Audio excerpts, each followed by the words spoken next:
Clara, you can't abandon your family again. My mother's voice cracked through the phone, sharp and desperate, like I'd just plunged a knife into her heart. But what she didn't say, what she hid behind those tears, was a calculated plan to chain me to a life I never chose. A life where I'd be nothing more than an unpaid servant to my sister's dreams. I'm Clara Bennett, 35 years old, and until last year, I thought I'd built a life that was mine. I was wrong. If you've ever felt the suffocating weight of family expectations, the kind that makes you question who you are, then stick with me. Hit like, subscribe, and let's dive into how I broke free from a trap I didn't even see coming. I grew up in Roswell, a middle-class suburb just outside Atlanta, where the streets are lined with Georgian-style homes, white picket fences, and the smell of barbecue wafts through the air on summer weekends.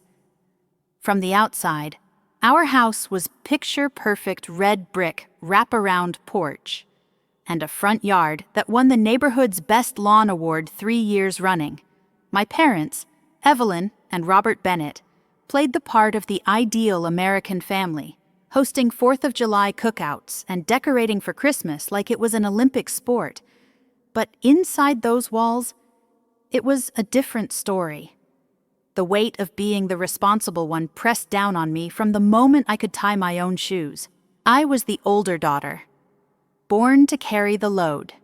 By 13, I was cooking dinner 4 nights a week, scrubbing dishes while my younger sister, Sophie, scrolled through her phone or painted her nails.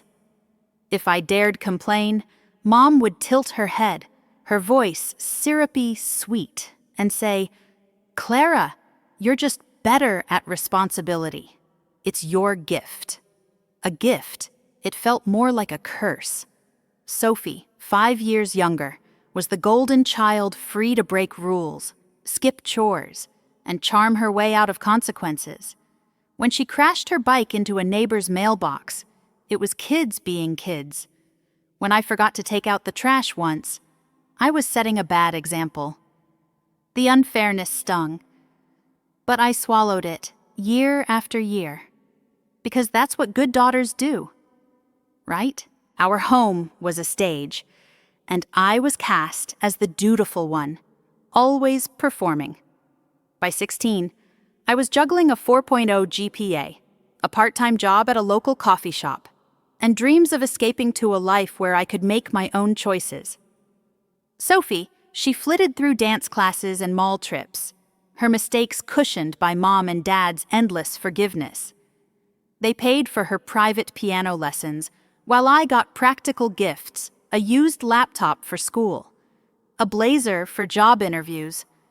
"College is your ticket out," I'd whisper to myself, late at night, as I studied under the dim glow of a desk lamp. That mantra carried me through, a lifeline I clung to until I could finally break free. But freedom, it's fragile. And one phone call was all it took to pull me back into the orbit of a family that never truly let me go. I had no idea then that I was walking into a trap, one so carefully woven I'd nearly lose everything to escape it. If you're watching this, wondering if you can ever break free from the expectations holding you back, keep listening. My story might just give you the courage to take that first step. Growing up in Roswell, I felt like a tightrope walker, balancing everyone's expectations while trying not to fall. Our house on Maplewood Lane, with its manicured lawn and cheerful yellow shutters, was the kind of place neighbors envied. But behind the front door, it was a pressure cooker. And I was the one always under heat. My parents, Evelyn and Robert, had clear roles for me and Sophie.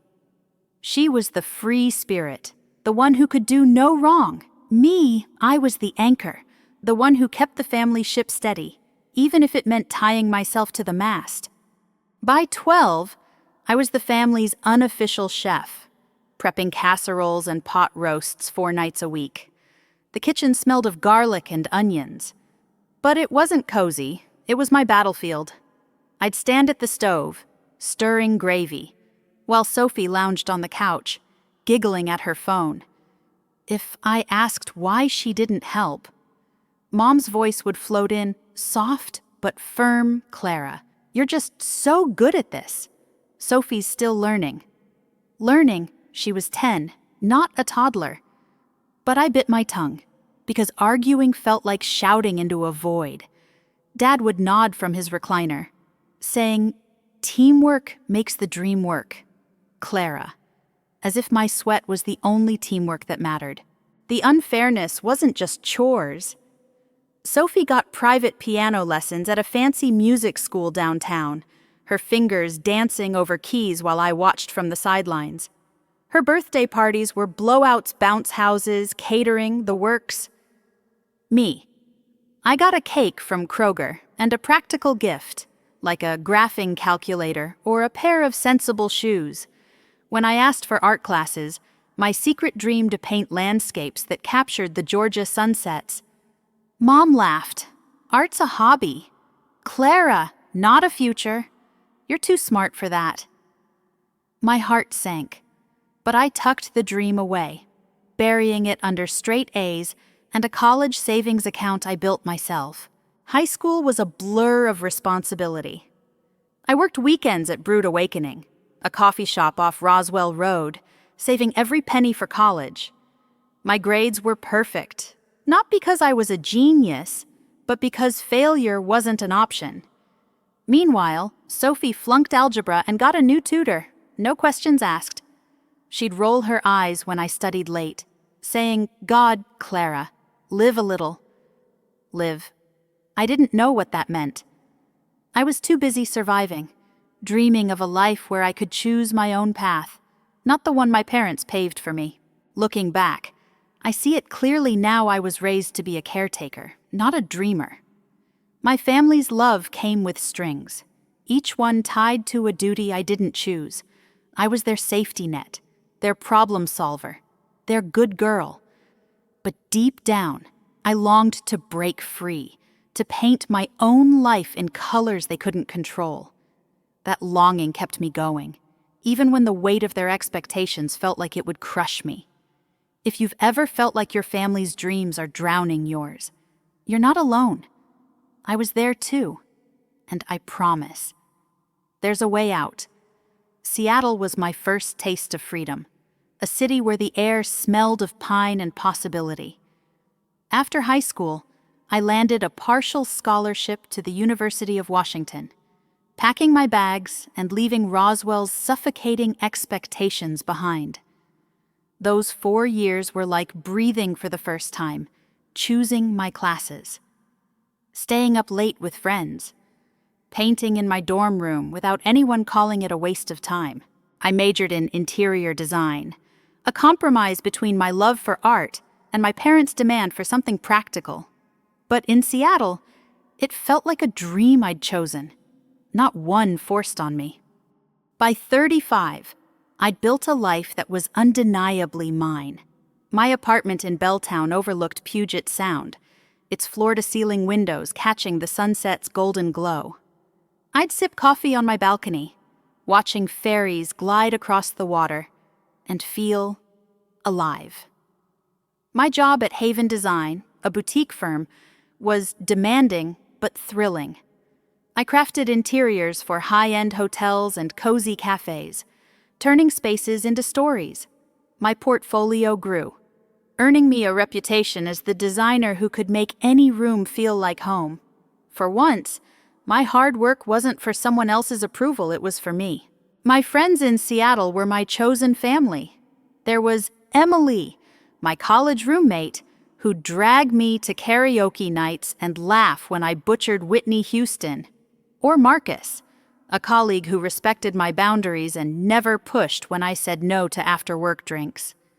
They saw me, not as a caretaker or a fixer, but as Clara, someone who could mess up, laugh, and still be enough. I'd host dinner parties, cooking recipes I'd found online just because I wanted to, not because it was expected. Those nights, filled with wine and chatter, Felt like the life I'd always dreamed of. I kept my family at arm's length, visiting Atlanta only for Thanksgiving or Christmas. Even then, I'd stay in a hotel, avoiding the pull of Maplewood Lane. Mom would hint at guilt. "You're so far away, Clara," but I'd smile and change the subject. I thought I'd escaped their orbit, built a life where their expectations couldn't touch me. My paintings, tucked in a corner of my apartment, were proof of that. I'd started creating again, bold abstracts in blues and golds, each brushstroke a rebellion against the girl who'd been told art was a dead end. But freedom, I learned, is never guaranteed. It's a flame you have to guard, because one gust, one moment of weakness can snuff it out. I didn't know then that a single phone call was waiting to test everything I'd built. If you're watching this, cherishing a life you've fought for, hold it tight, because sometimes the people who love you most are the ones who'll try to pull you back into the cage you escaped. Keep listening, because my story's about to take a turn you won't see coming. It was a rainy Tuesday evening in Seattle, the kind where the city feels like it's wrapped in a gray blanket. I was curled up on my couch, sketching ideas for a new hotel project, when my phone buzzed with Mom's name, Evelyn Bennett. I stared at the screen, my thumb hovering. Our last call had ended with her sighing about my selfish choice to spend New Year's with friends in Vancouver. I almost let it slip to voicemail, but that old ache for her approval tugged at me. Foolish. Maybe, but I answered, "Clara, sweetheart, we need you home. Now." Her voice was a mix of panic and command, the tone she used when she wanted no arguments. "What's wrong?" I asked. My guard up. Rain tapped against my window, mirroring the unease in my chest. She hesitated, then dropped the bomb. "It's Sophie. She's in trouble. Clara. Real trouble." After some prodding, the truth spilled out. Sophie, now 30, was 5 months pregnant. The father, some guy she'd met at a music festival, had ghosted her the second he heard the news. Mom and Dad were supporting her through this, which I knew meant cleaning up her mess. As always, "Just come home for a few days." Mom pressed, "She's fragile. She might do something drastic if you don't." Drastic. The word hit like a punch. Was she implying Sophie might hurt herself? I pushed back, my voice steady. "I can visit, Mom, but I have a life here. My job, my apartment. I'm not dropping everything." She sighed, heavy and practiced. "You're still part of this family. Clara, don't forget that. That guilt trip, subtle but sharp, was a knife I knew too well, still beneath my frustration. I worried for Sophie. She was my sister, flawed but human, facing a reality she wasn't ready for. I couldn't just turn my back. Could I? I agreed to drive down that weekend. A 12-hour trek from Seattle to Atlanta. Before I left, I stood in my apartment, taking it all in the sketchbooks on my coffee table. The half-finished painting of Puget Sound. The quiet I'd earned. This was my home. Not the house in Roswell where I'd spent my childhood playing servant. As I packed a small duffel, I rehearsed my boundaries. I'll help, but I won't stay. I'll listen, but I won't fix her life. I thought I was prepared, ready to walk into that house and hold my ground. But standing there, staring at the life I'd built, I felt a chill. It was like stepping onto a train without knowing its destination. Deep down, I sensed I was walking into something bigger, something orchestrated. If you've ever gotten a call that made your stomach drop, the kind that pulls you back to a place you swore you'd left behind. You know that feeling? Keep watching, because what waited for me in Atlanta wasn't just a family crisis. It was a trap, and I was about to step right into it. The drive to Atlanta felt like crossing a battle line. 12 hours of rain-slicked highways and my own spiraling thoughts. When I pulled into the driveway on Maplewood Lane, the house looked two perfect, freshly painted shutters. A new flower bed bursting with azaleas. It was a stage set, and I was about to walk onto it. Mom burst out the front door before I could even kill the engine, her arms wide. "Clara, you're finally here," she exclaimed, hugging me so tight it felt like she was claiming me. Dad followed, his one-armed pat stiff as ever. "Good to see you, kiddo. Grab your bag. Dinner's waiting." Their warmth was off, too eager, like they were playing parts in a play I hadn't rehearsed. Inside, the house smelled of Mom's lavender candles, but the air was heavy. Sophie sat on the living room couch, her baby bump straining her oversized sweater. She barely looked up from her reality show, just waved. "Hey, sis, took you long enough." Her nonchalance, like I'd driven 1,000 miles to fetch her a coffee, set my teeth on edge. I forced a smile, reminding myself why I was here to help. Not to fight, but the warning bells in my head were already ringing. Dinner was Mom's classic Southern spread fried chicken, collards, cornbread. We made small talk about my job, Atlanta's humid spring, Dad's new golf clubs. But as Mom sliced into her pecan pie, the mood shifted. Dad cleared his throat, his fork tapping the plate. "Clara, we've been thinking about the family situation." I froze, pie halfway to my mouth. "Sophie's pregnancy. You mean," I said, glancing at her. She stared at her plate, avoiding my eyes. Mom jumped in, her voice syrupy. "Not just that. Honey, the house. Our future, all of us." My stomach twisted. "What about the house?" I asked. They exchanged a look, the kind that screamed they'd rehearsed this. "We think it makes sense for you to move back," Mom said, casual as if she'd asked me to pass the butter. "From Seattle. My job is there. My life is there." I shot back, my voice sharper than I meant. Dad waved a hand. "That design stuff, you can do it remotely. Laptops go anywhere. Design stuff. 10 years of building a career, and he reduced it to a hobby." Sophie sighed, loud and dramatic. "It's not like you're curing cancer." "Clara," before I could snap back. Mom leaned in, her eyes soft but calculated. "Family comes together in tough times. Sophie's baby needs all of us." I tried to stay calm. "I'll visit, help when I can. But moving back, that's not happening." Dad's jaw tightened. "We'll see about that." His tone carried a finality that made my skin crawl. Then they ushered me upstairs, saying, "Let's show you what we've done." My old bedroom was gone.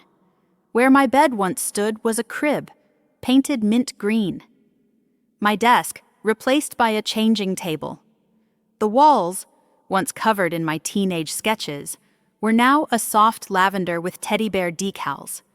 "Where am I sleeping?" I asked. Stunned. Mom beamed. "The guest room's all set. Cozy as can be." The guest room, a windowless nook off the kitchen, barely bigger than a closet. I turned to Sophie, who'd trailed behind. "So, where was I supposed to live if I moved back?" Silence. Mom finally mumbled, "The guest room's fine for you, honey." That night, on a lumpy air mattress, I pieced it together. This wasn't about help. They'd already decided my future, my room converted, my life rearranged, all without asking. But the real gut punch came the next morning. While grabbing coffee, I overheard Mom on the phone, whispering, "Once Clara's settled, she can help with the mortgage too." Mortgage? I rifled through Dad's desk later, accidentally finding bills past due notices, a second mortgage, credit card debt piling up. They weren't just after my time, they wanted my paycheck. And worse, I found an email from Mom to my bank asking about joint account options for family emergencies. My blood ran cold. They were trying to sink their hooks into my finances, my freedom, my everything. The trap was tightening, and I was the prey. If you've ever realized the people you love see you as a tool, not a person, you know this betrayal. It's a knife that cuts deeper than any stranger's. Keep watching, because what they did next pushed me to a breaking point I never saw coming. The air in Roswell was thick with humidity that Saturday, but inside our house on Maplewood Lane, it was the tension that choked me. Mom had spent days planning Sophie's baby shower, turning the living room into a pastel explosion of pink balloons, glittery banners, and a towering diaper cake. I'd been roped into helping stringing streamers, arranging cupcakes, forcing smiles, while resentment simmered beneath my skin. The guests arrived in waves, aunts, cousins, neighbors, all cooing over Sophie's glow and the ultrasound photos pinned to a corkboard. I played my role, pouring sweet tea and jotting down gifts for thank you notes. But my hands trembled. Something was coming. I could feel it, like static before a storm. Halfway through the gift opening, Aunt Linda, her voice loud over the chatter, asked Sophie, "So, what's the plan after the baby comes?" Sophie, perched on a velvet chair like a queen, smiled sweetly. "Oh, I'll take a few months to bond with her, then maybe get a part-time job once Clara's got the childcare routine down." The room went quiet, dozens of eyes swinging to me. I froze, the punch ladle dripping in my hand. "You're moving back to raise the baby?" Cousin Jenna asked. Her brow furrowed. "What about your job in Seattle?" Before I could open my mouth, Mom jumped in, her voice dripping with pride. "Clara's made a selfless choice to come home for good. She'll be the baby's primary caregiver so Sophie can get back on her feet. Isn't that wonderful?" The room erupted in murmurs, nods, even scattered applause. "Such a sacrifice," Aunt Linda gushed. "Giving up your career for family, that's love." My chest tightened, the ladle slipping from my fingers into the punch bowl with a soft splash. Sacrifice I hadn't agreed to. Any of this Mom's eyes locked on mine, daring me to contradict her. I forced my voice out, shaky but clear. "I haven't decided anything yet. I'm still figuring out my job, my apartment in Seattle." Mom laughed, too loud, cutting me off. "Oh, Clara's just being modest. She's already given notice on her lease and set up remote work. She's family first." "I haven't given notice." I snapped, the words bursting out before I could stop them. The room fell silent, the kind of hush that swallows sound. Sophie's eyes welled up, her lip quivering real or staged. I couldn't tell anymore. "Let's open the next gift," Mom said brightly, steering the moment away. But the damage was done. I stood there, pulse pounding, every gaze a weight pinning me in place. They'd announced my future to the world, rewritten my life in front of everyone, and I'd been too stunned to fight back. That evening, after the guests left, the facade of family unity shattered. In the kitchen, Mom slammed plates into the dishwasher, her voice sharp. "How dare you embarrass us like that?" Clara, contradicting me in front of everyone. I gripped the counter, my knuckles white. "How dare you announce decisions I never made? You told them I gave up my lease." "That's a lie." Dad stepped in, his tone cold. "It's what needs to happen. We've been patient, but the baby's coming and you're dragging your feet." Sophie, hovering by the fridge, scoffed. "My kid needs you." "Clara, your stupid job decorating houses isn't more important than family. My job pays for a life I built." I shot back. "Your baby is your responsibility, not mine." Mom gasped, clutching her pearls literally. "We raised you better than this selfishness," she cried. Then came the blow that stopped me cold. Dad's voice was low, unapologetic. "We've already spoken to your landlord in Seattle. Your lease won't be renewed next month." We explained the family emergency. My breath caught, the room spinning. They'd reached across states, into my life, and tried to dismantle it. "You had no right," I whispered, my voice breaking.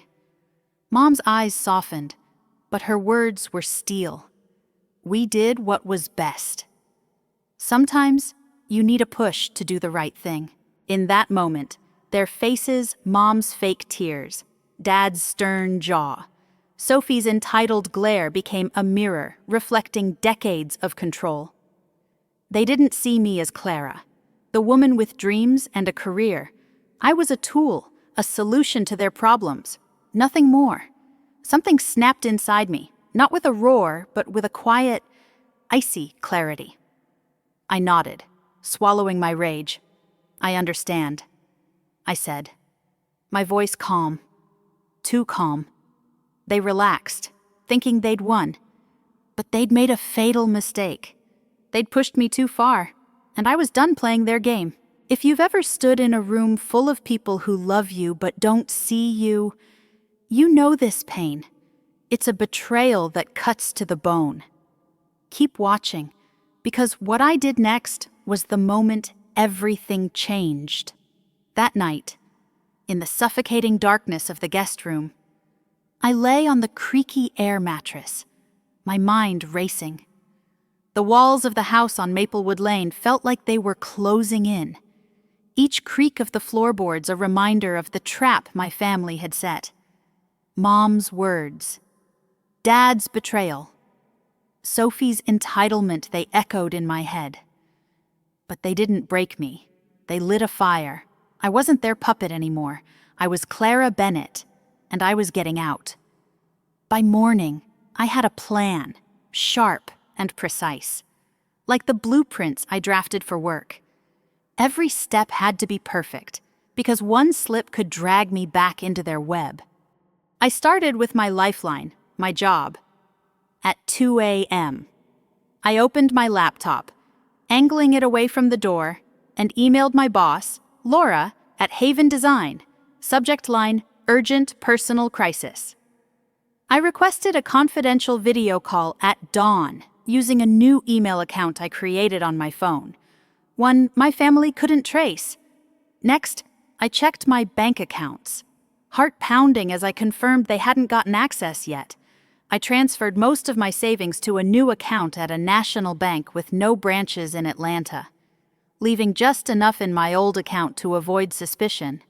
My passport, portfolio, and a few sentimental items, a locket from my grandma. A sketchbook from college went into a hidden pocket of my duffel. I couldn't take much, not without tipping them off. By 5 a.m., I was showered and dressed in my sharpest blazer, claiming I had a critical work presentation that needed privacy.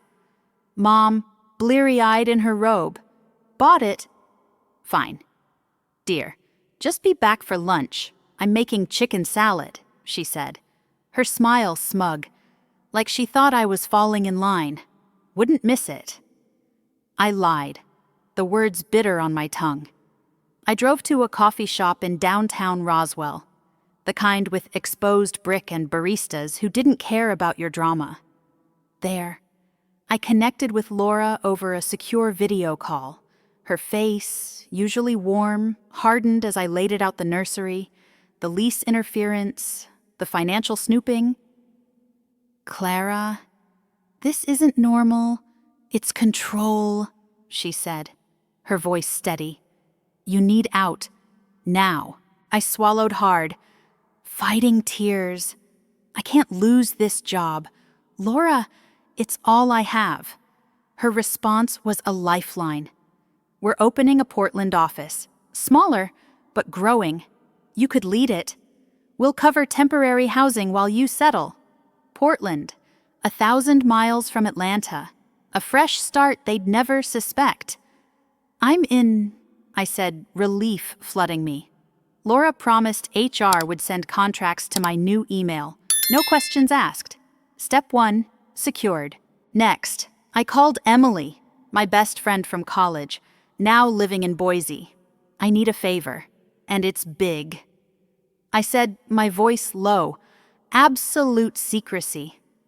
Emily listened as I spilled everything: the baby shower, the lies, the trap. "My place is yours," she said without hesitation. "Spare room, no questions." "When are you coming tomorrow?" I whispered. "I'll say I'm running errands, but I'm gone." Her voice softened. "Clara, this is wild, like a damn thriller. You sure you're okay alone?" I nodded, though she couldn't see. I have to do this myself. But knowing you're there, it's everything. Practical steps came next. I found a storage unit near Emily's place in Boise and reserved it online, prepaying 3 months. I contacted my Seattle landlord, heart in my throat. Confirming Mom's call about my lease was a bluff. They had no authority to end it. I hired a moving company to pack my apartment and store my things until I reached Portland. Every call, every click, felt like cutting a rope tying me to Roswell. But I needed a distraction to get my essentials out of the house. When Mom mentioned needing groceries for Sophie's favorite dinner, I pounced. "I'll go," I said, too eager, then added, "Oh, and I need some supplies for a work project. Might take a while." She handed me a list, oblivious. "Take your time, hun. Your dad's at golf till 6. I drove straight to a bank in Alpharetta, opening another account and transferring the last of my funds. I bought a prepaid phone, a backup, in case they tracked my main one. At a Target, I grabbed toiletries, clothes, a sturdy suitcase, items I'd stashed in the storage unit over the past week. Bit by bit, the groceries were my final stop, picked to sell the lie of a normal family night. Back home, I played the part perfectly. I chopped vegetables with Mom, laughed at Sophie's baby name ideas: Luna, Harper, Willow, and even pored over paint swatches for the nursery, faking enthusiasm. "Maybe a soft gray," I suggested. My voice light, while my mind screamed, "I'm almost free." After dinner, I proposed a family movie night, a rare move that delighted Mom. We watched some forgettable rom-com, their laughter filling the room as I memorized their faces. This might be the last time I saw them for years. Later, in the guest room, I wrote a letter to Sophie, my hand shaking. "I love you." I wrote, "But I can't sacrifice my life for your choices. I hope one day you'll understand." I slipped it into her jewelry box, where she'd find it after I was gone. As the house quieted, I packed my duffel with the bare essentials, double-checking my passport and portfolio. Sleep never came. I lay there, heart pounding, counting the hours until dawn, when the first light crept through the window. I knew it was time. This was my shot, my one chance to reclaim my life. If you've ever had to plan an escape from the people you love, you know the fear, the thrill, the weight of every choice. Keep watching, because the moment I walked out that door, everything changed, and the fight for my freedom was just beginning. The crisp Portland air greeted me like a promise. The city's skyline, a mix of sleek towers and distant mountains that felt worlds away from Roswell's suffocating grip. I'd been in my temporary corporate apartment for 2 weeks, unpacking the essentials Emily had helped ship from Boise. My new role at Haven Design's Portland office was a whirlwind: client meetings, mood boards, a chance to rebuild. I thought I'd escaped, that the worst was behind me. But freedom, I learned, comes with a price. And my family wasn't done fighting to drag me back. It started with a knock at my door on a quiet Thursday evening. A courier handed me a thick envelope, the kind that screams trouble. My stomach dropped as I tore it open. Inside was a legal summons, filed by my parents, Evelyn and Robert Bennett, in an Atlanta court. The accusation breach of familial duty and emotional distress, claiming I'd abandoned Sophie and her unborn child, causing irreparable harm to the family. They demanded I return to Atlanta, assume caregiving responsibilities, and get this pay $10,000 in reparations for their legal fees and Sophie's lost opportunities. The words swam on the page, each one a dagger. They weren't just manipulating me anymore. They were weaponizing the law to break me. I sank onto my couch, the city lights blurring through my window. How had it come to this? My family, the people who'd raised me, were suing me for daring to choose myself. The summons cited a verbal agreement from the baby shower, twisting my silence into consent. It was a lie, a grotesque distortion, but the audacity of it shook me. They'd even included a letter from Sophie, her handwriting shaky. Clara, you promised to help. My baby needs you. How could you do this to us? Promised I'd never promised anything. But the guilt they'd always wielded like a club hit hard, making me question my own memory. I called Emily that night, my voice trembling. They're suing me. Can you believe this? She was quiet for a moment, then fierce. This is bullshit. Clara, they're bluffing, trying to scare you back. You need a lawyer. Now. She was right.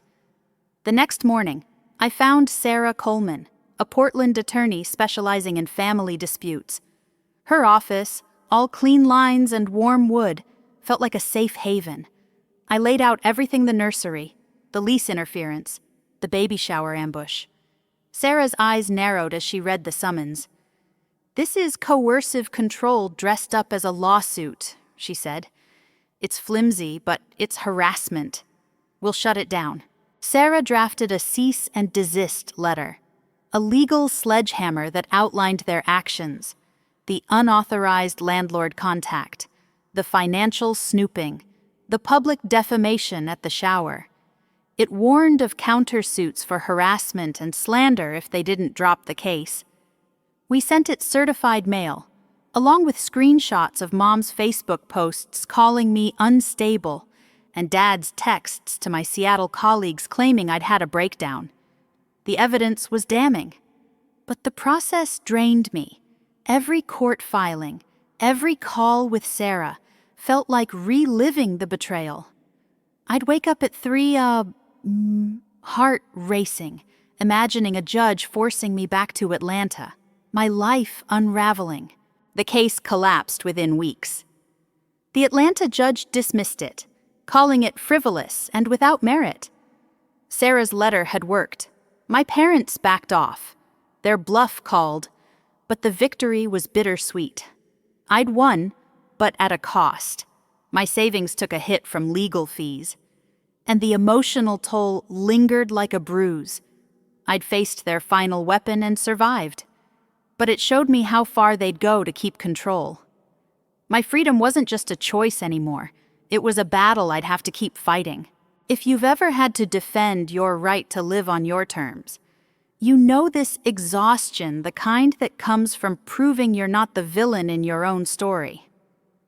Keep watching, because what I discovered next, in the quiet of Portland's art studios, gave me a strength I didn't know I had. Portland's mornings greeted me with soft light filtering through my apartment's windows, the kind that made you want to start fresh. After the lawsuit's dust settled, I felt raw, like I'd been scraped clean but hadn't yet found what to fill the emptiness with. My work at Haven Design kept me grounded, designing sleek lobbies and cozy restaurants. But something was missing. I'd won my freedom.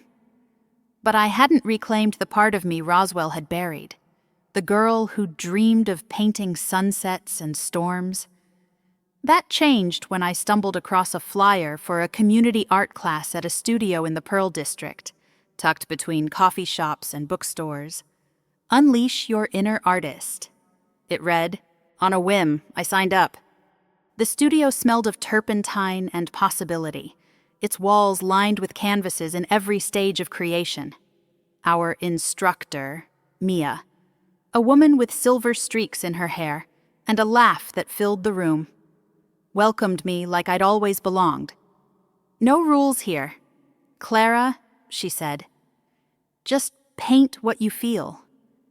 What I felt was a tangle anger at my family, relief at my escape, fear that I'd never be whole again.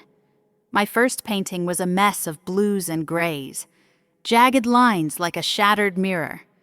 But as I dragged the brush across the canvas, something shifted. Each stroke was a release, a way to speak without words. I wasn't just painting. I was unraveling, week after week. I returned, my hands stained with acrylics, my heart a little lighter.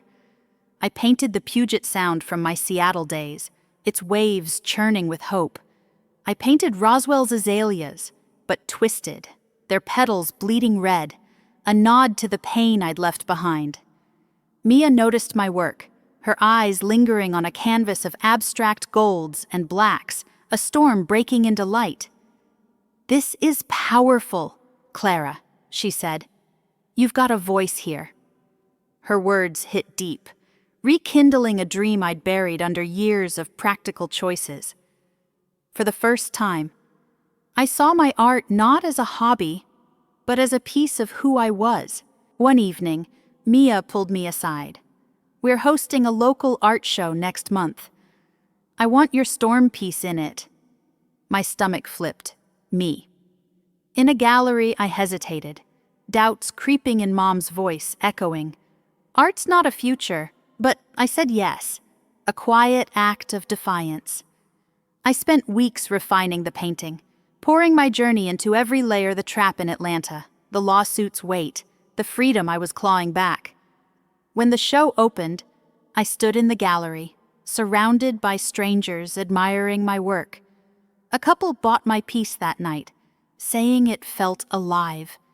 I cried in the bathroom afterward, not from sadness, but from a joy I hadn't known I could feel. My art wasn't just healing me, it was reaching others. Painting became my anchor. I joined more classes, filled my apartment with canvases, even started a small Instagram to share my work. Each post, each like, was a reminder I was more than my family's expectations. I was Clara, the artist, the dreamer, the woman who'd fought for her voice. If you're searching for a way to heal, to find yourself after someone tried to erase you, try creating. Paint, write, sing, find that spark, and let it burn. It's not about being good. It's about being you. My art carried me forward. But my family's shadow wasn't gone. Their next move, a faint olive branch, would test whether I could hold my ground while opening my heart. Just a crack.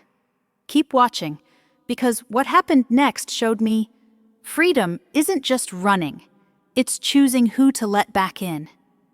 Portland had become my home, not just a place on a map, but a space where I could breathe, create, and be Clara fully, unapologetically.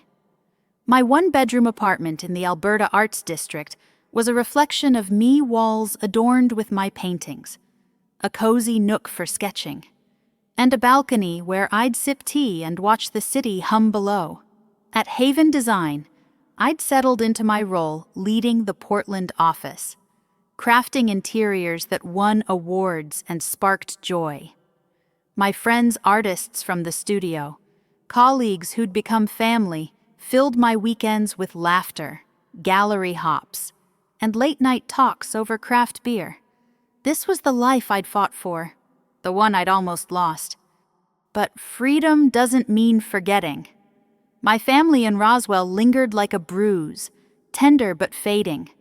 I kept my old phone active, its voicemails piling up Mom's pleas, Dad's lectures, Sophie's tearful accusations.